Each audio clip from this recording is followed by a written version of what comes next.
Welcome to the I Hate Critics 1994 podcast. I am professional film critic Sean Patrick. Amy is here. Hi. And MJ. Oh, wait, no. Aww. Another weekend off for MJ. That's these millennials, they quiet quit. That's what they do.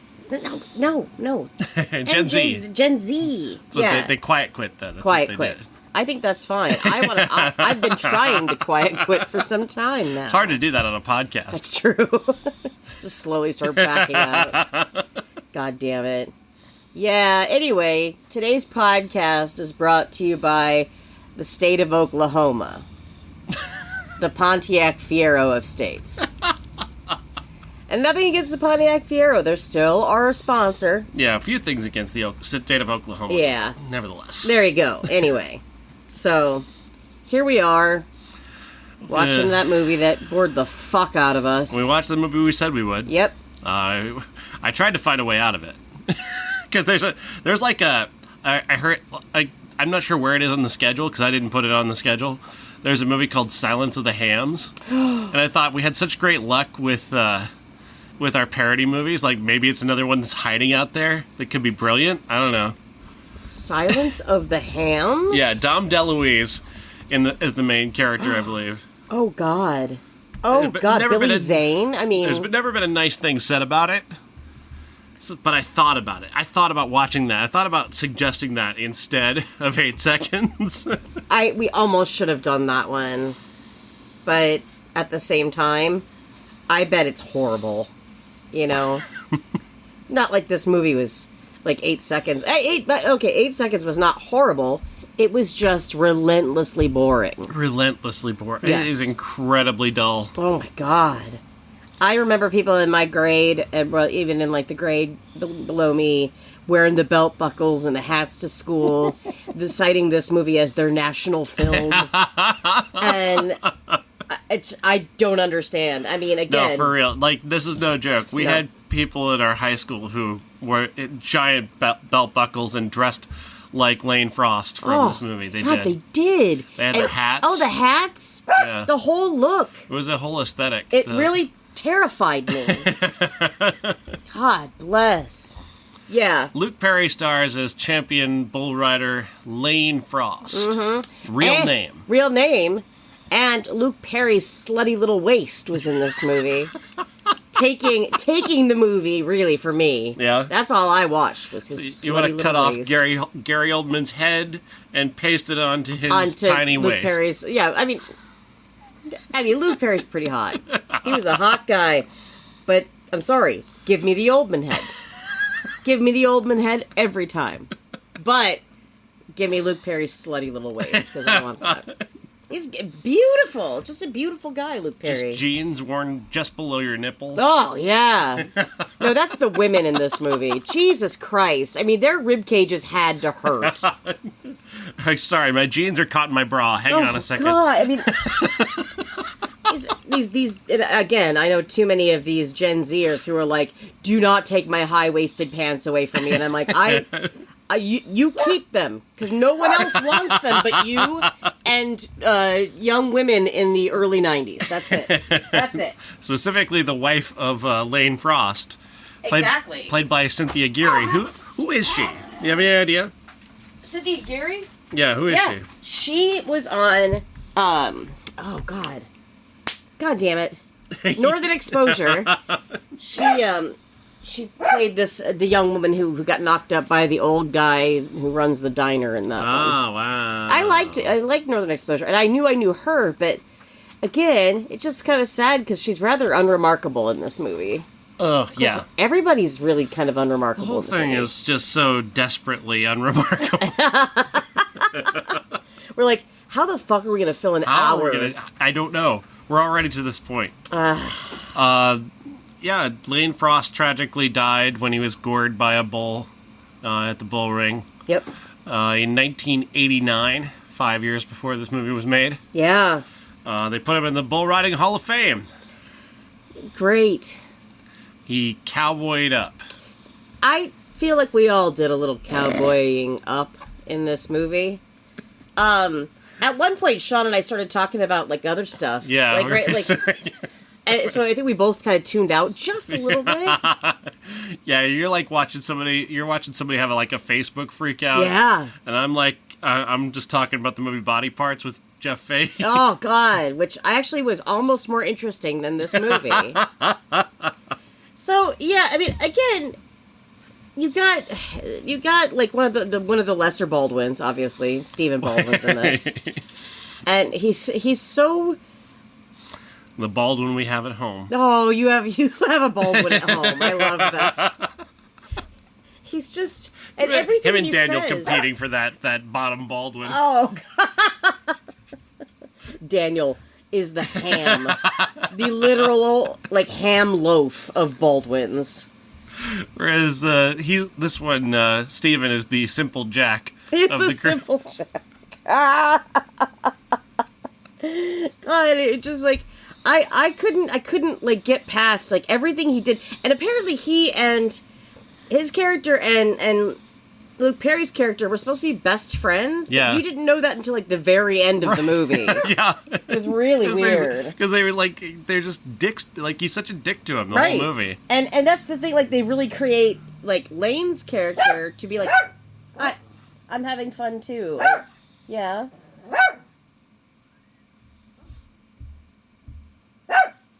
Is he sundowning? Stop it. There's nothing funny about that. Come here. Or keep barking, whatever. Yeah, again, it's like we have this character, or this real human, this, Lane Frost. They really kind of depict him as this really nice, easygoing kind of guy.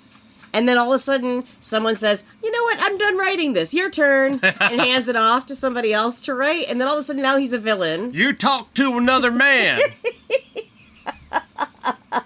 And yeah, he just turns like total dickhead. Oh. Like, his wife saw that the other men existed. Exactly.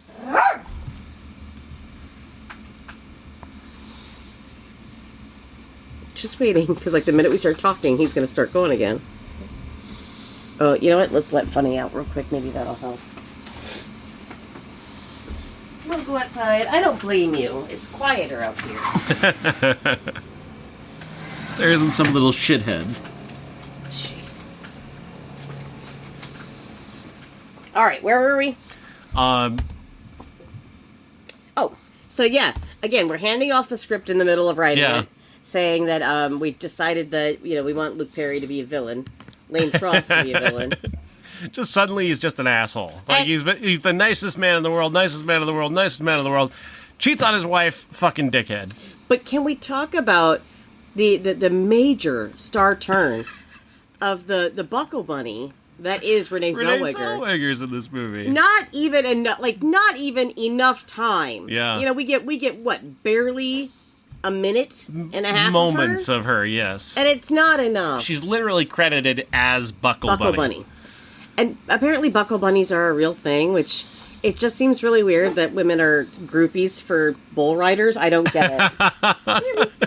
I do not understand it at all. I mean, somebody has to be, I guess. Well, okay, then, garbage men don't have, How do you know? Truck titties. Trash. Truck trash. Trash kitties. Trash kitties. If they didn't before, they will now. Every sort of faction should have their own groupies. Every kind of businessman, Well, just white women. I remember, I just had a terrible memory of the time that, I don't know, I found out about truck stops, and people were talking about what they called quote unquote lot lizards. Oh, I don't know. That was the first time I heard a terminology like that. God, ugh.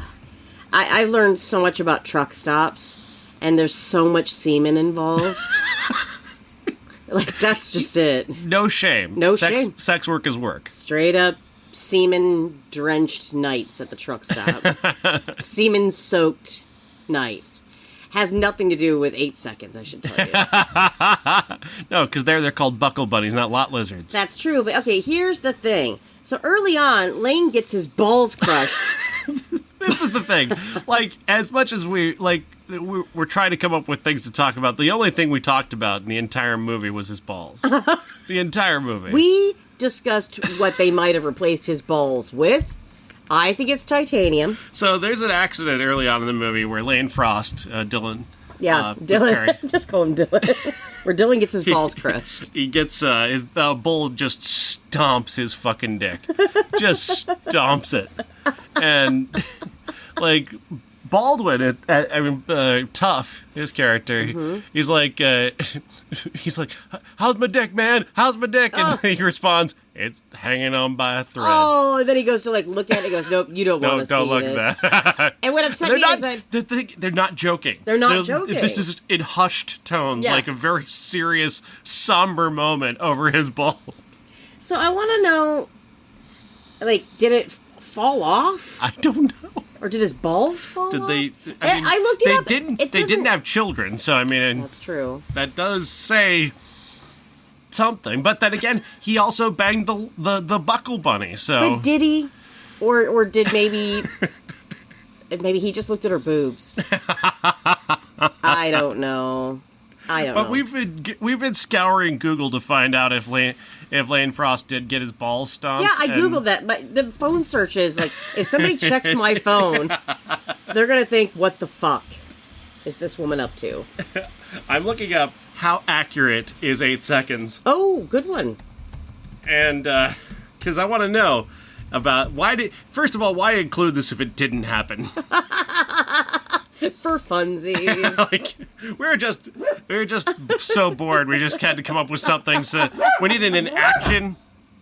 We needed an action in the first act. Right. And we chose stomping his balls. Oh, I mean, you even hear the crunch of it. You know, like they use a sound effect, like walking on crisp leaves to depict the sound of what it's like to have your balls smashed. Oh, it's something. To the ground. It's quite something. We could not let that go. Like, every time he sat down, he was near a VCR at one point, and I'm like, "Don't do it!" And just like the balls just getting sucked into the VCR.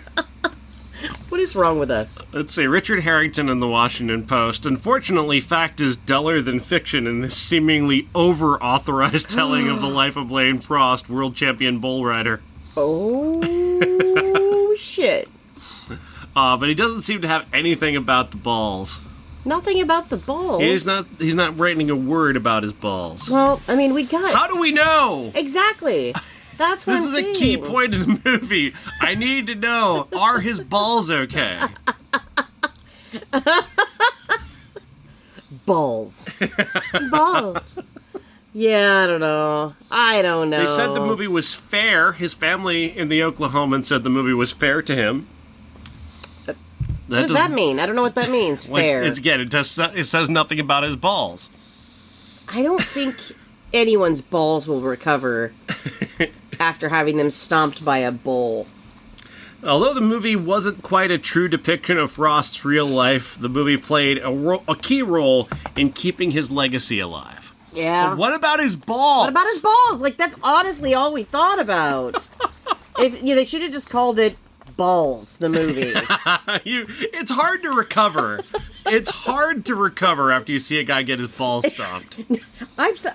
I'm a woman, and all I could think about was that should have ended his life right there. Like, he and then he's feeling bad because he called himself a pussy. It's like, no, dude, your balls just got crushed. You're not a pussy. That's valid. You getting upset? That's valid. I'm so confused about bull riding. Okay. I don't understand the 8 seconds thing, and I don't think the movie explains the 8 seconds thing. Agreed. But the movie is called 8 seconds, yep. And apparently 8 seconds is a big thing. Mm-hmm. But in the movie, it's like everybody seems to be riding like for a full fucking minute. And then they don't stop. Like, they just keep going. Like, I guess there's like a buzzer that goes off. Is that buzzer telling you 8 seconds, and then what? You're supposed to just get off? Well, my shift's over. I mean, how do you know who wins? If everybody stops at 8 seconds, then how do you know who wins? I mean, does anyone really win? And I know if you're a bull rider, you're probably just saying, "Oh, you dumb little counterculture hippies." talking about you. It's not that hard to understand. You know what we need to do? We need to get on to the Oklahoma Board of Tourism. Maybe there's something on there about bull riding. Ball riding? Bull riding.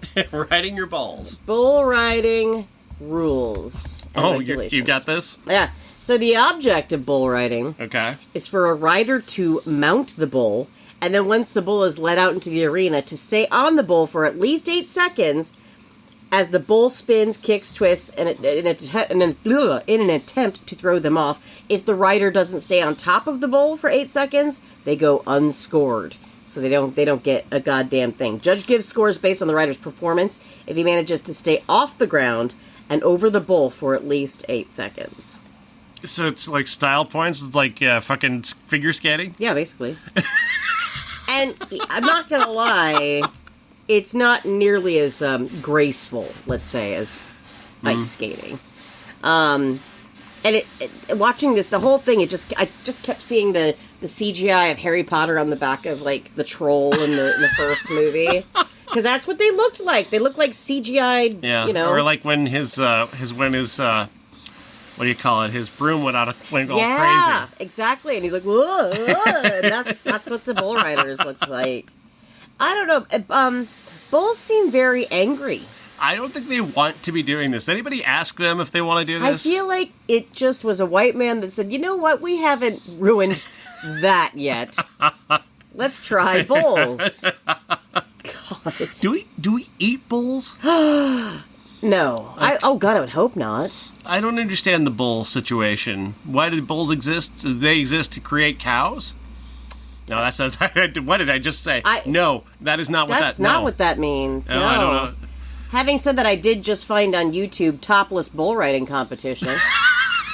What the fuck? I don't know, but we're gonna go look at it real quick. If you get Safe Search on. No. Actually, my oh my god! It's not even a real bull. It's one of those that are like at a bar. Damn it! But they are topless, though. They definitely are topless. Probably shouldn't be a few of these. Oh my. Yeah, wow. 28 seconds. Good for them. She's going down. Oh god. Oh god. Yeah. She actually still, oh dear. She has her top is still on, kind of. It's gonna come off. Yeah. Is that like the whole point of the thing? Is to shake them so much that their top comes off? The first comment on this is, "I'm in love. More cushion for the push." Oh goodness. Leroy T. Thank you, Leroy T. He pronounces it Leroy. God damn it, that's so good. Anyway, yeah, so I mean, basically there's bull riding and there's cheating. This is directed by Jon G. Avlidsen, who directed Rocky. Yeah, and Karate Kid. And good for him. Yeah. You know, the thing about Rocky and Karate Kid was that they were interesting. Yeah. Like they were movies that you wanted to watch. This was so boring. So boring. What did I say at the beginning of this movie? I forget what I said. Where it's like, imagine enjoying this. Or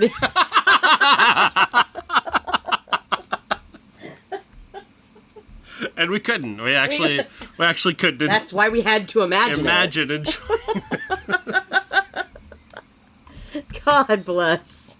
Oh, yeah, and again, it's just your basic, typical.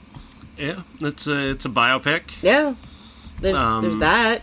Some of it happened, sorta. And a guy got his balls crushed. Got his balls crushed.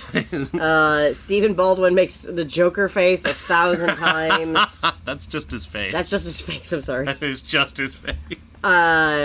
Definitely the lesser Baldwin for me.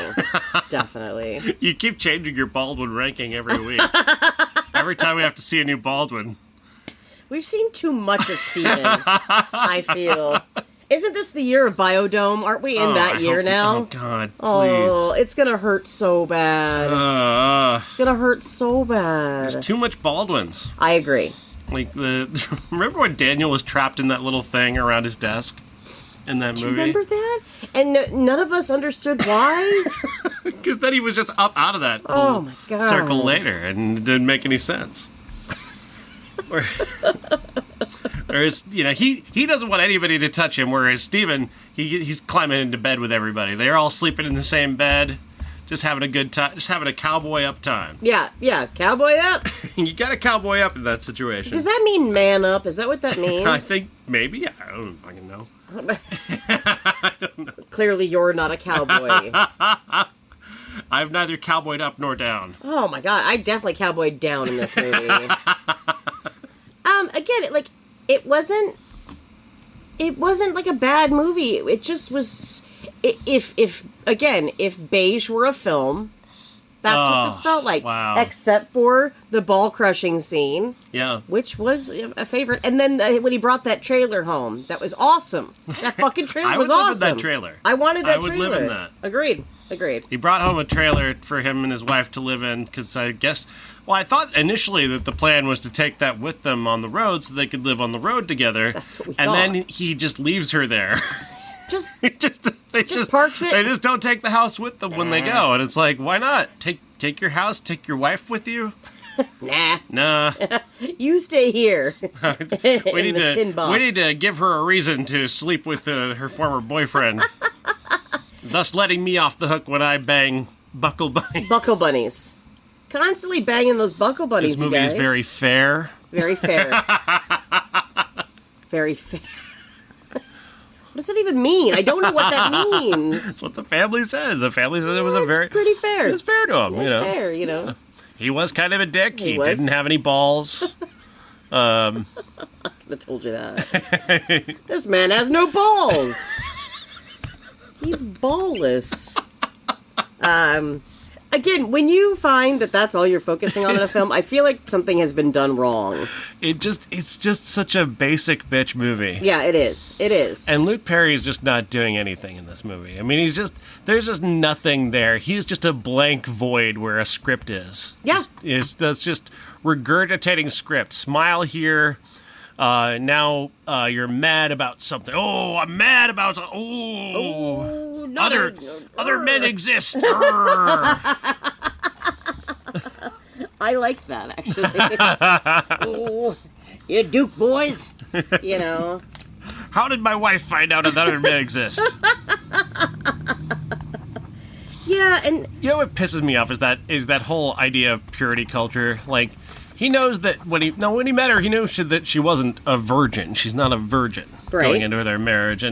But he's all pissed off when she sleeps with another guy, which is like the first guy she slept with, I think, actually was this guy. Yeah. Before they met. Then she came back around and fucked him again after they were married because he was an absent fucking dickhead. Asshole, yeah. Off banging Renee Zellweger. I mean, if given the chance. Am I right? But like that whole purity culture thing of like people talking about body counts and shit. Yeah. Like we're such a dumbass backwards country. Like because like growing up, like every guy was like patted on the back when you were like, what did you get some? You getting as many as you can. Yep. Yeah. How's you bet the notches on the bedpost and all that shit. Then a woman will go have sex and they're like, that fucking whore! How dare she! Such a slut. Fucking, oh my god, she's ruined. She is a ruined woman. Oh, is that like what Andrew Tate says is a low-value woman? Because I'm here for that. I am a very low-value woman, and I've told people that many times. The men who don't understand how vaginas work. Her vagina's all blown out now. That's not how that works, sir. That is not physiologically. That is not how that works. God, But then again, have you heard Ben Shapiro's thing where he doesn't think the female orgasm exists?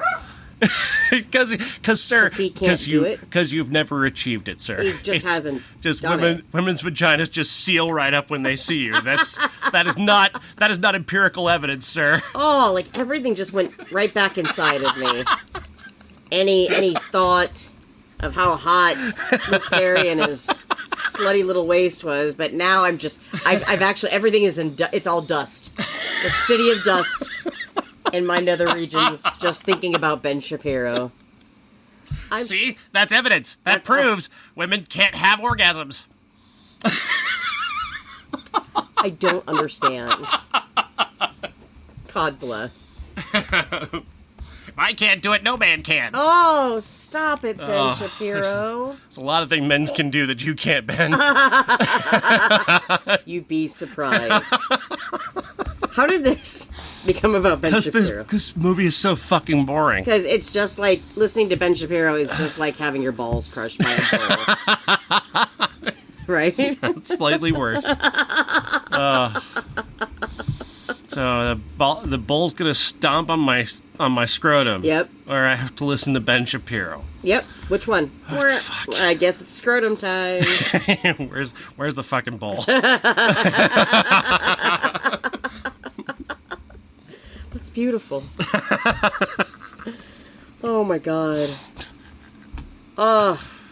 Yeah, so... James Rebhorn plays his dad, and it just, in the laziest hack screenwriting thing ever, like, it's just, his dad is always just withholding the words, I love you. Oh my god. And, like, moving the goalpost every time he achieves something, like, it's, like, just not good enough. It's like, hey, you know what, that's great, son, but you're still sucking. You're still, but you were a little sideways on the bull there.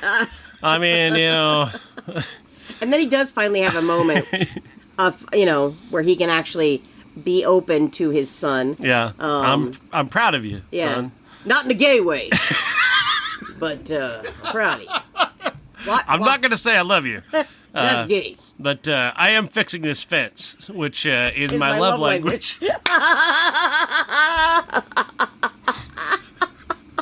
That's beautiful, man. You see me working on the fence, son. That's how you know. I truly care. I know Dad loves me. He's working on the fence again. Oh, man. Daddy's working on the fence again, Daddy. Mom. He loves me. Mama. Hey, Mama. Daddy loves me. He's working on the fence. That's beautiful. Repression is a wonderful thing. Oh, you know what? I wouldn't know a world without it. My dad never said I love you. It's okay. He always said that to me, but it was because he had a few by that point. And that's okay. Take what you can get. I like crumbs. That's how all of my exes were, too. Just give me the crumbs. I'll take it. 8 seconds is revealing a lot about Amy. It really is. Who would have thought that a ball-crushing bull riding movie would bring out the daddy in me? Daddy. Daddy. What's wrong with us? Because if you're born below a certain point in America, it goes from dad to, like, if it's like in the Northeast, it's father. Then you go a little bit lower, then it's dad. Then you get to a certain portion of the lower portion of the United States is daddy. Daddy. Hey, Daddy. Why don't Daddy love me? I've never seen Daddy work on the fence.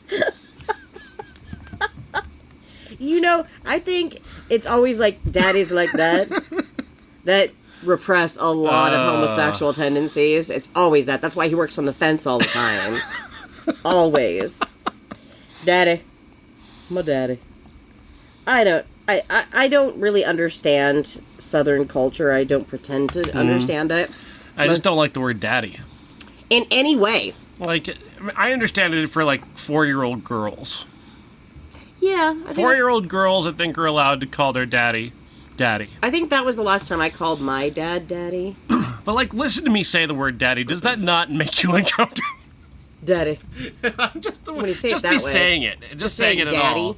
Yeah, it just doesn't sound right. Like that I say, hit me, daddy. Oh, wow. See, that's, yeah. But then, I could go so much darker than that. I'm not going to. I'm a good person. It's so unnatural for me to say it.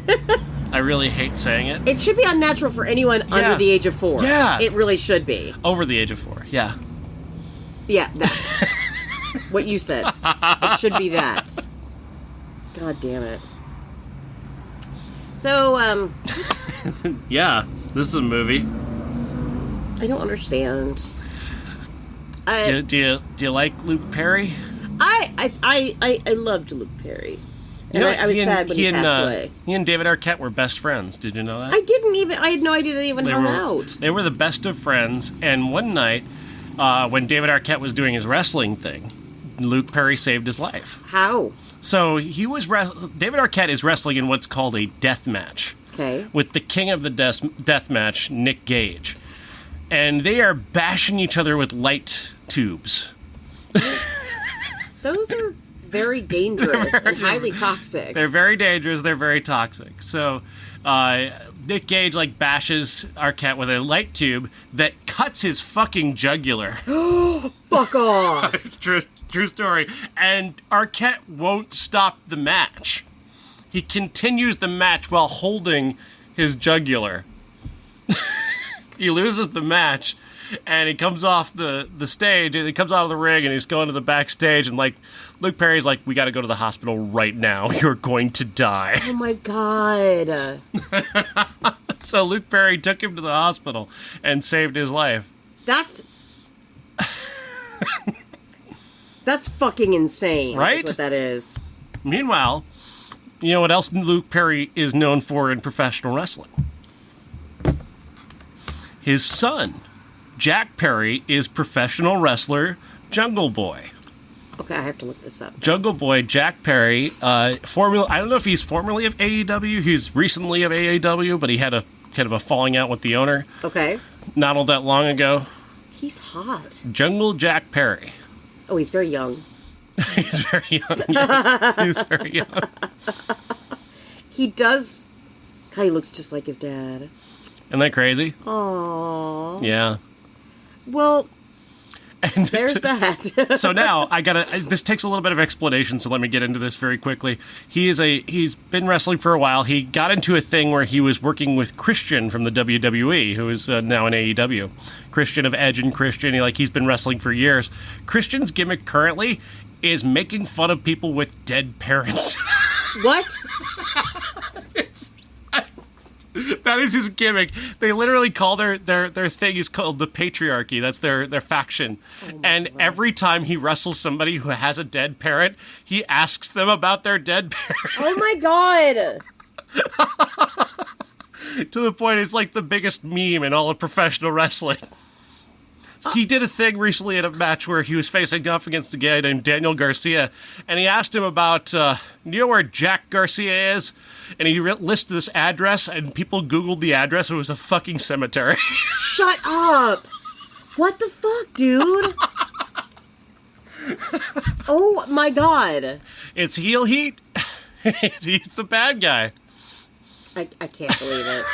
I can't believe it. So yeah, he made numerous comments, numerous jokes about Luke Perry, about Jack's dad being dead.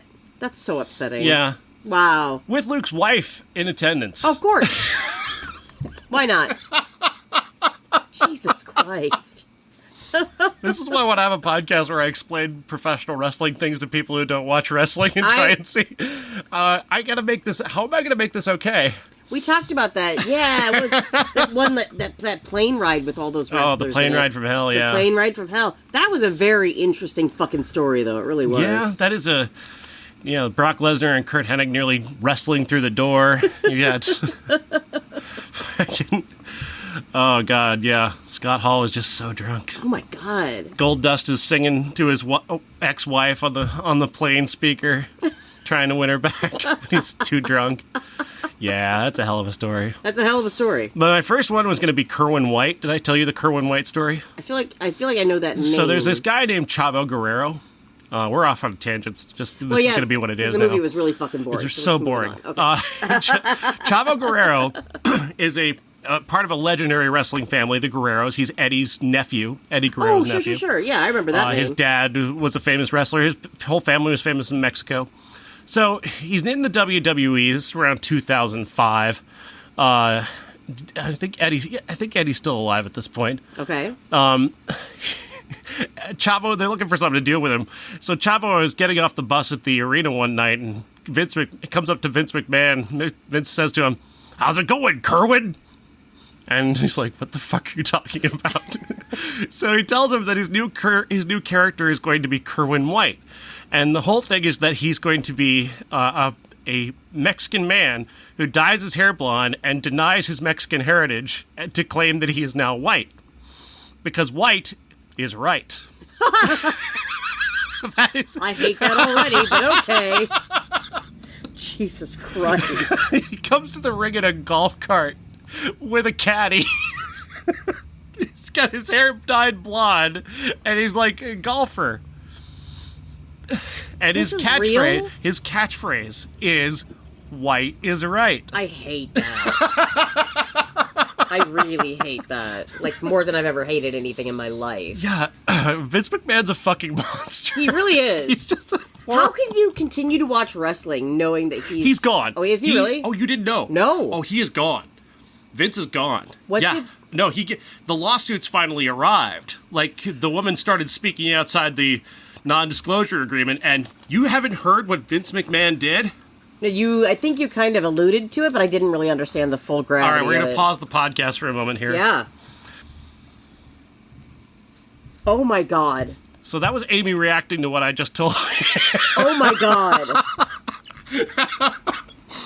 The horrors of Vince McMahon don't begin to stop there, but yeah. He's the Antichrist. He's a horrible human being. Wow. And he has tainted, like, the history of professional wrestling in a way that is difficult to discuss. Doesn't his daughter do it now? No, she retired. Retired? Yeah, she just she went to do something else. But her husband, Triple H, is now in charge, so. Jeez. He seems like a good guy. Imagine your dad being, like, really fucking gross. Could you? And horrible. Could you imagine? No. Say what you will about our own father, but my God, nothing ever like that. Holy shit. He was just drunk and reserved his love. And he repressed his love. Yeah. Well, I mean, we didn't mind. Yeah. Because, we're very into repression in this family anyway. We don't like to remember things. Yeah. Could you imagine, but, I mean, they had to know. Oh, yeah. They had to know their dad was a piece of shit. Had to know. He did an entire... we're on a tangent here, folks. Yeah. This is just the tangent is happening. He did an angle where... hang on. So, this is a major angle going into WrestleMania. Like, this is on television everywhere he's doing this. Right. His wife, Linda, is somehow frightened into a coma. So he starts bringing her around in a wheelchair. And all the while, he is cheating on her in front of her with professional wrestler Trish Stratus. So, he'll wheel her out onto the stage and make out with Trish while Linda is sitting there. That's the angle. He's a terrible person, and because he's cheating on her, she doesn't know it because she's in a coma. What the fuck? This is all building to a fight between him and his son at WrestleMania. His son are going to hit each other with, fucking garbage can lids for 30 minutes. But yeah, then we get closer through this angle, right? And again, when people tell you who they are, just believe them. Vince McMahon has been telling us who he is for years. He decides that it's time to punish Trish Stratus for being his girlfriend. Mm-hmm. So he brings her out to the ring. This happens on live fucking television. He makes her undress down to her underwear, crawl around the ring on her hands and knees, and bark like a dog. Oh my God. That happened on national television. While 20,000 fans cheered. They cheered. They cheered. Of course they did. Of course they did. Of course they did. He had it to the point where she actually had unsnapped her bra to potentially show her breasts in the ring before he stopped it. Unfucking believable. Yeah. Yeah, he's a fucking monster. Oh my God. That's what he did on television. Now imagine what happened behind closed doors. Yeah. He wrote that himself and then went to the ring and performed that in front of the world. Wow. Yeah. And people wanted to be part of wrestling. That's so weird to me. I mean, yeah, I don't even know how. I mean, I still watched professional wrestling after that. I was a terrible person as a younger person. That's not true. You were not. You were misguided. Like so many of us. We all felt bad. Yeah. At the time. I think we a all lot did. of us, again, lots of repression. Like we ate repression like it was going out of style. Everybody looks at that back and they go, well, he was the bad guy. I mean, like, of course he did that. He was the bad guy. That's not an excuse. That's not the excuse. Wow. But he's basically telling us on national television that his kink is humiliating people. Oh. I mean, yeah, think about it. Think about the evidence that you have now. What is his kink? It's humiliating people. Yeah. Like, one of his employees, who's also being sued by the woman who is suing him, John Laurinaitis, he claims now that he was forced into three-ways with Vince and this woman against his will. Because Vince's kink is humiliating people into doing things they don't want to do. But nobody said no. Nobody said no to Vince McMahon. Nobody says no to billionaires. He's a billionaire. He's a billionaire. Why is it that all billionaires are horrible people? Like, it's almost like capitalism isn't good. Who knew? Who knew? There's no ethical consumption under capitalism. Who knew? Who knew? By the way, go on our Patreon. Yeah. Because that's socialist. Hey, you're helping out really poor people over here. We're a charity case all of our own here. Wow, that's fascinating. That's more fascinating than today's movie, 8 Seconds. What was today's movie? 8 Seconds, 8 Seconds, yeah. Such a boring fucking movie. Oh, and you know what? I thought about it, too, as I'm watching it, and I'm like, I don't want to be mean about Luke Perry, because I like him, and it makes me sad that he's gone, but at the same time, honey, no, this was not the movie. Go, give me another Buffy the Vampire Slayer. You tried. He had a lot more personality in that movie. Absolutely, he did. And you know what? I think he could have been a fantastic film actor. Like, I never wanted him to be one of those, Hallmark movie actors. Yeah. And I'm sorry, when you're on Riverdale, you're that close to it. No offense, MJ, because I know MJ loved Riverdale, but this is slightly above Calendar Girl, like in terms of 90210 movies. Yeah. This is better than Calendar Girl. Well, by leaps and bounds. But you know what? My last bowel movement was better than Calendar Girl, so I mean that's not really saying much. We've not seen any other 90210 actors in anything yet. I think I'm okay with that. In the 90s. I mean, obviously we'll get to Shannon Doherty. Oh. Who was in a very good 90s movie. Mallrats? Oh, that's right. That is this year, isn't it? I don't know if it's this year. It's coming up in the 90s. But oh, maybe it isn't this year. It's in the 90s. It is the 90s. Yeah. Because it was right after Clerks. And it could very well be this year. I don't know. It better be. Yeah, so she's got the best 90210 movie that I can think of. That's true. Tori Spelling's not been in anything. Jay Garth. Yeah. Jenny Garth hasn't done anything. Yeah, I mean... They were, like, doing Lifetime movies. Again, like, it's just like, I don't know, you get to a certain age and all of a sudden you're all Melissa Joan Hart. I don't understand what's happening. Isn't this like a male Lifetime movie when you get down to it? This is kind of like a male Lifetime movie. Yeah, having your balls crushed is akin to having your heart broken. I would say. Just like a Lifetime movie, indeed. Or a Hallmark movie. Yeah. Hallmark Hall of Fame presents Ow, my balls! I just was thinking that line from Family Guy where their Lifetime's on the TV and it's like, Lifetime, television for idiots. One of my favorite Alex Borstein deliveries ever. And that's true. That great episode where Peter's obsessed with sad movies on Lifetime. Oh, absolutely. I don't got a good feeling about suicide. Oh, damn it, that show had some great moments. Yeah. God damn. Yeah. I haven't watched it in years. Yeah, me neither. It started getting a little bit too bloody and gory for me once Stewie kept dying, and That was Brian that kept dying. Brian? No, Stewie kept, there was a whole episode where it was like Weekend at Bernie's, but it was like Weekend at Stewie's, and his head was bashed in the entire time. Oh, okay, I kind of remember That's that. not funny. Yeah. That doesn't make me laugh, Seth MacFarlane.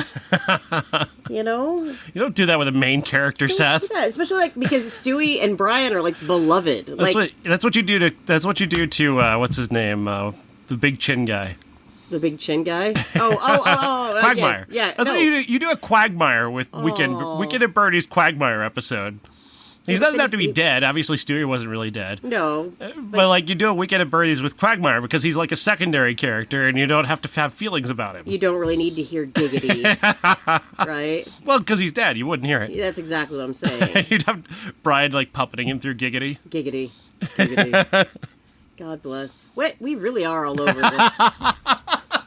We just didn't enjoy this. You know, so far, 1994 sucks. It's terrible. It's just not good. No. And I'm really bummed out about that. It doesn't get better either. That's the thing.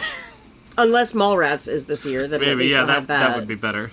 So, I don't know. You know what? I want to look at the 94 movie list again, because I just feel like we deserve something better. Wow. Well, it's not coming in the month of March, I can tell you that. Oh, are you already looking at the month of March? I am, yeah. I know what our next movie is. Wait, I don't get an option? I mean, I could give you an option, but you're going to take the option that I give you. And? It's The Chase, starring Charlie Sheen and... Christy Swanson. Fuck that movie. Right-wing Swanson. No! Fuck her and fuck that movie. The only other option is Greedy, and I don't want to watch Greedy. Who's Greedy? I think it's like it's like Kirk Douglas and his Will, and I think Michael J. Fox might be in it. Oh no, but I like Michael J. Fox. Oh, Interview with the Vampires this year. Oh, isn't it? Yeah, and I don't like Tom Cruise, but I did love that movie. Antonio Banderas is beautiful in that. Clerks is this year. Oh, okay. Yeah. Cool. And yeah, Natural Born Killers. Fuck that movie. Natural Born Killers? Hate that movie. You hate that movie? Such fucking trash. Pulp Fiction's this year. That's a good movie. Oh God, The Cowboy Way with Kiefer Sutherland and Are Woody they going to Harrelson. cowboy up? They're probably going to cowboy up. Mind your balls. Oh, Forrest Gump's this year. Oh, I hate Forrest Gump. Cops and Robertsons. Oh, Chevy Chase classic. Jack Palance at his Jack Palanciest. Yeah. And then Serial Mom, which I do look forward to that one, because that's pretty fucking classic. So, we have some good ones coming up. They're just not right now. It's not right now. Probably when we get closer to the end of summer, we'll start seeing some decent ones. So what are you obsessed with right now? Right now, well, I went back on a Gilmore Girls kick because there's something about the show that I loved the show. I absolutely loved the show back in the day when it was on WB. I loved it. And then as I got older, it started to annoy me because I'm like, there's no fucking way that a 10-year-old girl is going to know who Imogene Coca is. It's just like these lines that fly out of these people's mouths. And it's such a smart, show. And I just saw an episode where they had like Sonic Youth and Joe Pernice and Yo La Tengo and all these bands out on the quad there that looked so cool. And they sounded great. And I'm just like, no town is like that. Like, somebody there likes Brooks and Dunn. I'm sorry, they do. No town is that cool.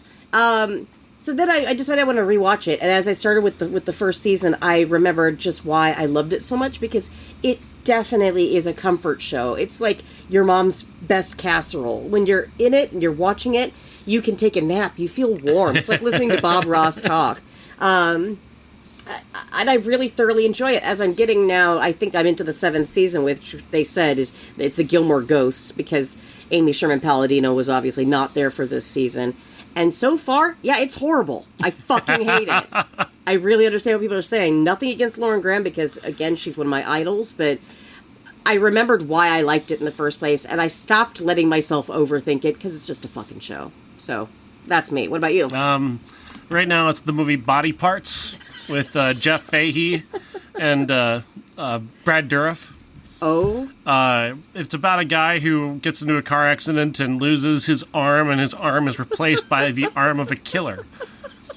It sounds top-notch. Tell me more. I love there's this thing in screenwriting called fun and games, where like after the thing happens that changes the plot, you have to show like fun and games. Here's what happens to demonstrate that the character is different now. Oh, I see. You know, so like after Teen Wolf becomes a wolf, he like surfs on top of the van. Oh. This is the fun and games portion. You know, he's learning how to play basketball, but he's getting kind of arrogant. Uh-oh. Gotcha. So the fun and games portion here is that prior to his accident, there's this line that goes, he's talking to his wife, and she says, "You know I love you," and he's, "Even though I don't like football." Without any prompting. No prompting at all. So, because even though I'm not into football. And then, like, to me, that's where I would go, what? What are you talking about? You're so random. Even though you don't love football. Stop it. This is apparently a thing with them. But of course, immediately after he returns home from having gotten his new killer arm, he can now throw the football with his son. I know, but how did he acquire the killer arm, and does the killer arm have a brain of its own? So Lindsay Duncan is the... I love Lindsay she's Duncan, brilliant. yeah. See the Reflecting Skin. Great fucking movie. I bet, yeah. Both this movie, Body Parts, and The Reflecting Skin are in my book that I'm working on. So she's a genius. They got the arm because the guy who was giving up the arm was about to be executed in prison for multiple murders. And the arm, apparently, I guess the blood in the arm is still connected psychically to the brain that is not entirely dead, even though it was sawed off the man's body. And so the arm is consistently trying to get back to the killer, who is calling it with his brain, I guess. Calling his arm. But first he's got to turn Jeff Fahey into the king of fingering, because that's the part of our fun and games. Suddenly to get used to that new arm, he's got to show off what he can do with the new fingers, you know? I don't understand that. It's fun and games. Apparently before he had the accident, he couldn't finger anything. He was just missing. He was just down there. He's just tapping on her thighs. Wrong hole. Now he's got a new arm. He's got a killer's arm. Fingers like a champion. I mean, I think that's a weird, like, personality trait to give an arm. Oh, is that weird? Really you think that's weird? Really? You think that's unusual? I'm just pointing it out. I don't think anybody else would give that much thought, but I would. You found the flaw here. Somebody had to. God. But of course, things happen. He becomes moody. He becomes angry. He whacks his son in the face with the new arm. Well, I mean, if the arm is a killer, why didn't he just kill his son? He finds out that the other arm of the killer is now on an artist played by Brad Dourif, who is now painting these brilliant killer artworks that are based off of the weird visions that the killer arms are giving people. And another guy got both of the killer's legs. So does he walk fast? He can play basketball now, where he couldn't before. No. Nope, that's not how that works. But then he's in traffic and he's driving, and the killer legs decide to press the gas instead of the brake, and now we're in a dangerous situation. But the guy, even after that, the guy's like, "No, my legs aren't doing this. What are you talking about? You're fucking crazy, dude. They're just legs. They don't have brains." Everybody keeps telling Jeff Fahey this. Like, Brad Dourif and this guy are like, "Arms and legs don't have brains, dude. They can't make you do things." I'm looking up Body Parts. 1991. Good poster, right? Interesting. It was plagued by infamy and scandal that brought unwanted and undeserved controversy to its release. Most of Body Parts is a creepy, thoughtful psychological thriller. Clearly you haven't seen it. No. It won an Academy of Science Fiction, Fantasy, and Horror Films nomination. Or no, it won one, and then it was nominated. Some of the makeup is pretty good. The body horror stuff, the staples, and they raise a lot of questions. Like, he's got this new arm, right? Mm-hmm. And it's covered in staples. Like, covered in, like, and then, like, was that had to be there before you transplanted it then, doesn't it? Yeah. Yeah. Or is that post-transplant, you just cut the arm open to try and reattach all the nerves? I don't understand. Wow. Just, I don't know. And there's something about Jeff Fahey that always scared the fuck out of me. Is it that stupid hair? It's all of it. It's his face. The whole package. His mouth. Like, everything about him. always creeped me out. I never... Why anybody thought he was like a hunk? I don't understand that. I didn't did get they? that. Because I don't... if they did, they didn't tell me that I was supposed to feel that way. And He's I'm like, always asking but this for is people to tell me this how to is feel. also a time when Nick Nolte was a hunk. You know, good point. He was the sexiest man alive. If he's the sexiest man alive, Jeff Fahey can be considered handsome. I feel like it's all because he wore glasses once. You know what I mean? Like, that's what I think is the case there. Is that what that It's is? just so weird. It's so weird. I don't know. Yeah. So yeah, I'm obsessed with body parts. I'm like 3,000 words into a review that I'm not done with yet. I can't wait for your book to come out. It's going to be a little bit, but yeah, I'm working on it. You're gonna knock him dead. I'd hope so. I can't. I also got a write, so. tattoo. I got my He first did, tattoo. He got his first tattoo. I don't know why I got a tattoo, but I got a tattoo. It happened. It's there. It looks great. It's a movie quote. It's cool. Nobody knows what the movie is from. What movie it's from? Isn't that from Elizabethtown? How did you know? Because I love that fucking Fuck! movie. Oh my god. I love that movie. My friend Faith is going to be so very, very happy that you're the only person in the club. Really?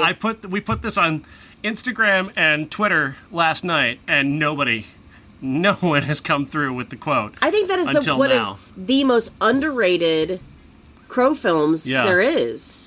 I remember because you and I watched it over at my old house when I lived across the street over there, and I just remember, again, you got your whole manic pixie thing, you got all of that, and we had a lot of characters, a lot of women characters like that back then, but I thought Kirsten Dunst was remarkable. I thought she was, and again, Orlando Bloom. I thought it was the weakest Cameron Crowe movie when I first saw it. Yeah, because I had a lot of problems with it, and I had told my friend that who loves this movie, and she was like, "You're wrong. You need to watch the movie again." And I've seen it like a dozen times since then, and now it's like our your thing. movie. Yeah, it's our movie. That's fantastic. Fucking killer soundtrack. Oh, absolutely. I well, mean, you can't go wrong with Cameron Crowe. Anyways, he's always going to do that. He's going to give a killer soundtrack every time. Absolutely. Oh, I love that. Yeah, and it looks really good. And that's why I always wanted to get the tattoos on my arms, and I haven't done that because I just have Bill Hicks on my back. So I need to do something like that. Shout out to my guy Robert. If you're going to get it done, Quemedy Inc. on Washington Street in Davenport, Iowa. They named it after an Outkast album? That's what the name of the place is. And Robert is, Faith, my friend was telling me that this is going to hurt. You need to be ready because this is going to hurt. Mm-hmm. Robert is the gentlest human being I've ever met in my life. And, it didn't bother me hardly at all. That's awesome. I had no bad pain experience here. Fucking hell, I'll definitely check that out. Yeah, Robert's great. He's going to be an animator. My God. Well, and also I'm proud of you for doing that as well. Because, sometimes we just got to do things that make us happy. And I feel like I never surprise people, so. You are pretty plain. But now you're playing with an exceptional arm. Just like body parts. It all comes it around. God bless. Yeah, so, Now an evil squid is coming back for its ink. Why has no one made that movie yet? I would have rather watched that movie today. Hollywood, get on it. Get on it. An angry evil squid wants to get revenge on the tattoo artist who took his ink and then kills his customers to get the ink back before getting to the artist who actually stole the ink from the evil squid. A Razzie, probably. Couple, 5, maybe. I just wrote a movie on this show. Did you? A movie that no one just happened. No one wants that movie from you. Copyright. No one deserves this that. date. That's mean. Evil squid. Is it called Evil Squid? With a Y. EVYL. Squid. SQ. The ultimate squid game. Oh! Now no one's going to like you. Now it's on the poster. I've done the poster now. Oh my God. Amazing. I feel like you're more proud of yourself than you should be. This show's over. Okay, bye.